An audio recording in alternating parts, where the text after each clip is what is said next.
matin, Culture Média. 9h, 11h. Philippe Vandel. Bonjour Michel Bernier. Et bonjour.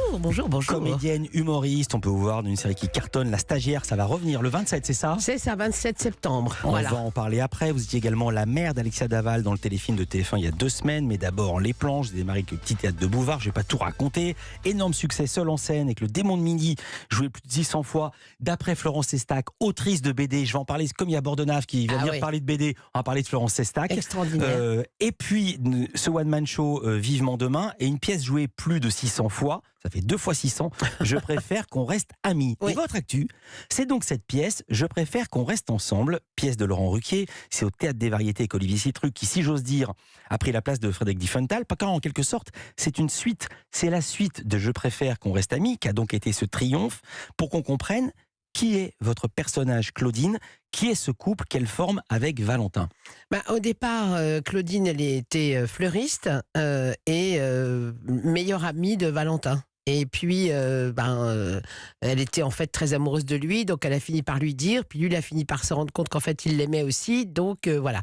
Et on se retrouve aujourd'hui, donc... Ça, c'était la pièce Je préfère qu'on reste amis. Exactement. Évidemment, ils ne sont pas restés amis. C'est des antiphrases, comme souvent avec Laurent Ruquier. Ils sont restés amis. plus qu'amis. Voilà. Ils sont restés plus qu'amis. Et ils se sont même mariés. Et ils habitent ensemble. Et là, ils habitent ensemble et c'est 6 ans plus tard de ce mariage. Qu'est-ce que ce couple est devenu Bon, le problème, c'est que le mari était escorte. C'était son métier avant.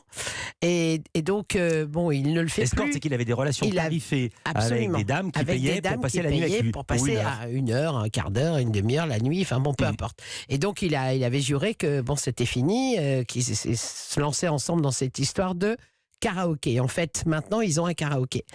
Et sauf que le karaoké, c'est très dangereux parce qu'il y a beaucoup de jolies jeunes filles qui viennent chanter et elle est là. Et le mari est très attiré par toutes ces jolies jeunes filles. Plus qu'attiré, il drague devant elle. Parce que Claudine, elle est là, elle a la caisse, voilà, elle passe, elle fait payer les consos et elle le voit en train de dragouiller. Voilà, et donc ça l'énerve beaucoup et elle décide de lui dire, écoute, il faut que ça s'arrête. Sauf que lui prend tout ça un peu à la légère en disant, mais c'est pas grave, c'est toi que j'aime, c'est avec toi que je suis le mieux. Et au fur et à mesure, elle comprend pas qu'il veuille pas arrêter, qu'il comprend pas sa souffrance à elle. Il veuille pas arrêter parce qu'il va voir d'autres femmes tout en lui disant. Tout le temps. Il est volage, voilà. Il peut pas s'empêcher. C'est sa nature profonde, d'après ce qu'il dit. Mais elle le tolère. Elle le tolère et puis là, elle en peut plus. Là, elle en a marre. Parce que Claudine, c'est un personnage assez comme ça. Elle est assez... elle prend sur elle, puis à un moment, c'est très féminin d'ailleurs, ça, je trouve. J'ai appris une expression grâce à vous, LTA ou LTA, expression américaine. Racontez ce que c'est. Alors, c'est living together apart. Habiter ensemble, mais séparément. Voilà, c'est un espèce de concept américain, paraît-il, qui fonctionne plutôt pas mal, d'après ce que je sais. Et que, en fait, il lui propose ça. Il lui ça dit, s'applique, il faut le dire, ça s'appque au couple. C'est pas de la colocation. On est en couple, on est ensemble sans être ensemble. Mais on ne vit pas ensemble. Et d'ailleurs, je crois qu'il y a des tas de gens qui ont testé ça et qui en ont été plutôt satisfaits. Je me suis même demandé, j'imagine que vous en avez parlé, alors si Laurent Ruquier ne s'était pas inspiré du couple Jean-Paul Sartre, Simone de Beauvoir. Vous connaissez leur histoire ou pas du tout ? Il faudra leur lui demander. Dans les années 60-70, Sartre propose à Beauvoir un bail, donc Simone de Beauvoir, la grande philosophe, lui aussi grand philosophe, un bail renouvelable de 2 ans. D'accord. Et il juge que leur amour nécessaire ne doit pas s'interdire des amours contingentes ou secondaires. C'était son terme. Et il y avait une condition, il avait aussi mis une condition qu'elle avait acceptée. Et il renouvelait le bail tous les 2 ans. Ça fait fantasmer des générations de 68ards. Ne jamais se mentir et ne rien se dissimuler.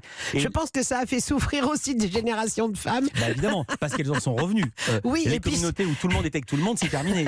Et puis surtout, c'est ce qu'on dit dans la pièce, c'est qu'à un moment, c'est essayer de faire rentrer tes aventures extra-conjugales dans un cadre acceptable. C'est-à-dire qu'en fait, ça l'arrange. Alors le cadre, c'est assez marrant parce que le cadre, il dit, bon, là on va prendre un règlement. Mais il faut trouver, le règlement, il prend sur Google un règlement de... C'est moi qui fais ça. C'est vous, c'est de copropriété, vous avez raison. Voilà, c'est moi qui, à un moment, je vais essayer de le pousser dans ses retranchements, c'est-à-dire lui montrer que ce qu'il me propose est quand même un peu hallucinant. Elle va finir quand même par l'accepter, sauf que ça sera extrêmement difficile parce que lui, il tient pas, quoi. En fait, il se garde toujours un dimanche soir pour être ensemble, quoi qu'il se passe. Alors, d'autres soirées dans la semaine s'il faut, mais le dimanche est sacré. Sauf qu'il déroge à la règle du dimanche. Et là, c'est plus possible.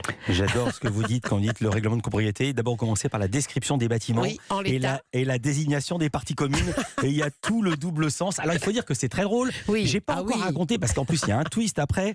Mais il y a des punchlines, je vais pas toutes les dire, parce que je veux que les gens rient quand ils iront voir. Des bouts de dialogue qui m'ont vraiment séduit. Valentin dit, mais des types, t'en as connu combien d'autres depuis qu'on est ensemble? Claudine, aucun, c'est le premier. Ben voilà, c'est ce que je pensais. Tu parais que le premier film. J'avais jamais vu les choses comme ça.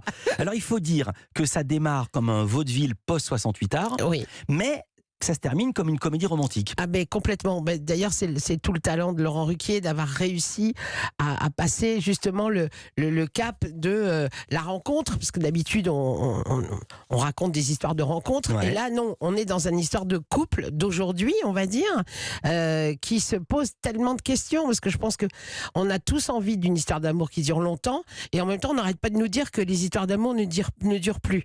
Donc c'est un espèce de dilemme en se disant qu'est-ce qu'on fait? On reste, même si on n'est pas très heureux, mais on préfère ne pas se retrouver tout seul en vieillissant. Je pense qu'il y a un vrai questionnement là-dedans, et que je pense que c'est vraiment très actuel. En fait, Laurent, il a écrit quelque chose de très, très intéressant et très intelligent. C'est quoi, Michel Bernier? On n'a même pas encore parlé de la mise en scène. Déjà comme ça, Ah oui, ça serait intéressant. Et la mise en scène, il y a du karaoké et il y a des chansons. oui. On marque une courte pause, on parle cinéma avec Olivier Benkemoun. Michel Bernier reste avec nous, évidemment. Culture Média, c'est ça.